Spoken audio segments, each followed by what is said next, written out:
আমরা ইদানিং দেখছি যে আমাদের যে যারা তরুণ আছে বা বয়সে কম আছে এদের কিন্তু স্ট্রোকে ঝুঁকি দিন দিন বেড়ে যাচ্ছে এবং তাদের স্ট্রোকে আক্রান্ত হওয়ার সংখ্যা অনেক বেড়ে যাচ্ছে।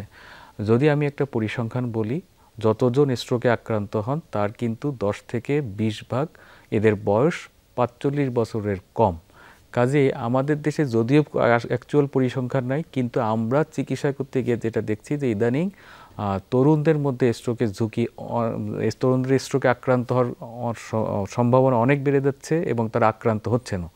তো তারা কেন এরকম স্ট্রোকে তরুণরা বেশি আক্রান্ত হচ্ছেন, এর পিছনে কিছু কারণ আছে।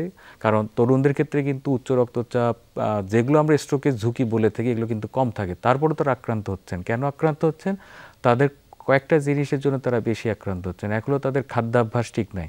মানে আমাদের দেশের তরুণরা এখন তারা যে সমস্ত খাবার খান, বেশিরভাগই দেখা যায় যে তারা হয়তোবা ফেটি ফুডগুলো বেশি পছন্দ করেন। এই ফেটি ফুডগুলো খেলে কিন্তু আপনার ওজন অনেক বেড়ে যায়, মানে স্থূলতা যেটাকে বলে, এটা ওজন বেড়ে যায়, তাদের ডায়াবেটিসের ঝুঁকি বাড়ে, হাইপার টেনশনের ঝুঁকি বাড়ে, তো আলটিমেটলি তাদের স্ট্রোকের ঝুঁকি বাড়ে। আর একটা যেটা হচ্ছে, আমাদের তরুণদের মধ্যে এখন দেখা যায় যে হতাশা অনেক বেশি পরিমাণে আছে। এটা হতাশা বিভিন্নভাবে হয়, তাদের পারিবারিক লাইফ থেকে হতে পারে, তাদের তাদের যে কর্মক্ষেত্র থেকে হতে পারে।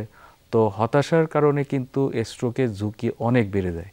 আর কিছু কারণ আছে, যেমন আমাদের এখন তরুণরা হলো তারা, আমরা বলি যে তারা সোশ্যাল মিডিয়া নির্ভর। মানে তারা সারা দিন কাজ করে সোশ্যাল মিডিয়ায়, তারা সব কিছুই করে সোশ্যাল মিডিয়ায়, কিন্তু তাদের শারীরিক কোনো পরিশ্রম হয় না। যেহেতু শারীরিক পরিশ্রম হয় না, কাজেই তাদের মধ্যে যে খারাপ যে হরমোন যেগুলো বলে, যেমন কর্টিসল, এগুলো যেগুলো আছে, এগুলো কিন্তু আধিক্য বেশি থাকে। তো যখন আপনি শারীরিক পরিশ্রম করবেন, তখন দেখা যায় যে এগুলোর পরিমাণ অনেক কমে যায়, কর্টিসলের পরিমাণ, শরীর হেলদি থাকে, ভালো থাকে। আর আমরা যেহেতু আমাদের তরুণরা যখন এখন সোশ্যাল মিডিয়া অনেক বেশি অ্যাক্টিভ, ফলে তাদের শারীরিক পরিশ্রম হয় না, এই জন্য তাদের ঝুঁকিটা অনেক বেশি থাকে। আরেকটা হলো যে দেখা যায় যে আমাদের তরুণদের মধ্যে আপনার এখন বিভিন্ন ধরনের তাদের নেশা জাতীয় যে দ্রব্য আছে, এগুলো কিন্তু খুব বেশি প্রচলিত হচ্ছে। এবং এই নেশার যেমন ধূমপান, মদপান, সাথে আপনার আরও যে নেশা জাতীয় যে দ্রব্যগুলো আছে, এগুলো কিন্তু স্ট্রোকের একটা অন্যতম ঝুঁকি। এবং আমরা অনেক দেখছি যে দেখা যায় যে আমরা যখন কোনো একজন, যেমন কোনো একজন পেশেন্ট, যখনই একটা ইয়ং পেশেন্ট আসে, আমরা কিন্তু প্রথম হিস্ট্রি নেই যে আপনি কি কোনো ধরনের নেশার সাথে জড়িত কিনা। এবং আসলে দেখা যায় যে তাদেরকে জিজ্ঞাসা করলেও কিন্তু উত্তর একই পাই যে হ্যাঁ, উনি নেশার সাথে জড়িত থাকেন। এই কারণগুলোর জন্য কিন্তু তরুণদের ঝুঁকি বাড়তেছে। এবং একটা জিনিস খেয়াল করেন যে যারা এখন তরুণ, এদেরকে উপর কিন্তু পুরো একটা পরিবার, পুরো একটা সোসাইটি, পুরো একটা দেশ ডিপেন্ড করে।